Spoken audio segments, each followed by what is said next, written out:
balima actuel media filɛbagaw mali kɔnɔ mali kɔ kan an ka foli b'aw bɛɛ an b'a fɔ aw ka bisimila ka don kibaru kɛnɛ kan. Septembre kalo tile 30 kana octobre kalo tile fɔlɔ la san 2024 u y'u ka lajɛ fɔlɔ kɛ Radisson collection kɔnɔ Bamako.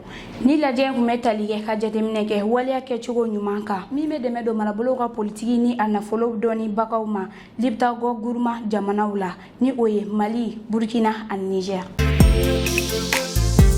Dafɛ jamana ka Burkinakaw ye kalanta daminɛ bi tarata octobre kalo tile fɔlɔ san 2024 u ka jamana ɲɛmaa ni o ye capitaine Ibrahim Traoré ale laseli kɛ ka timinadiya ɲɛsin ekɔlidenw ni ekɔli karamɔgɔw ma. Burkina jamana ɲɛmaa ye weleweleda kɛ ka ɲɛsin ekɔliden minnu y'u sigiyɔrɔ bila ani minnu b'i ka kalan kɛ gɛlɛya kɔnɔ. A y'a yira k'a fɔ k'ale n'a ka jamana baarakɛlaw bɛɛ bɛna wuli ka jɔ kɛ walasa ekɔlidenw an'u masaw fo ka taa se ekɔli karamɔgɔw ma bɛɛ bɛ se ka kalan kɛ basigi ani lakana kɔnɔ cogoya mun na.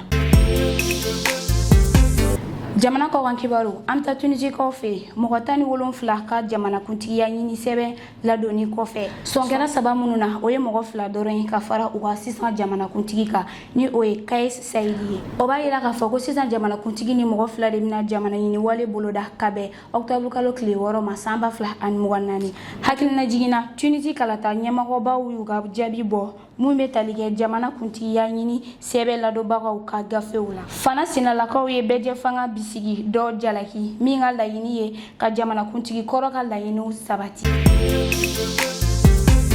An bɛ taa OTANkaw fɛ ka bi don kibaru kuncɛ bi tarata octobre kalo tile fɔlɔ san 2024 diɲɛ jɛkuluba mun bɛ n'a bɛ wele ko OTAN n'a bɛ nazara jamana 32 fara ɲɔgɔn kan. Sigasɛgɛ caman bɛ ka kɛ OTAN jɛkulu kɔnɔ ka kɛ ni Amérique jamana ɲɛmaaw sigi ye nka nin kalo kelen cɛ. Mark Rutte bilala mɔgɔ minnu na o de Jens Stoltenberg ye ale san 10 de kɛ OTAN jɛkulu ɲɛmɔgɔya la. A fanga tɛmɛ waleyaw kɛra OTAN ka lasigisoba kɔnɔna na ka bɛn u ka lajɛba ma min na jamana cilasedenw bɛɛ farala ɲɔgɔn kan. Ɲɛmɔgɔ kɔrɔ ni ale si bɛ san 65 la ale lajɛ in dayɛlɛ ka tila ka baara ɲɛfɔ ɲɛmɔgɔ kura ye min si bɛ san 57 la.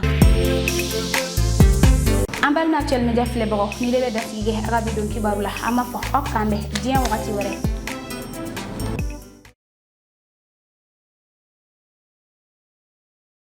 Prestigieuse université d'excellence et UTG, première université qui offre la formation robotique et électronique révolutionnée au Mali.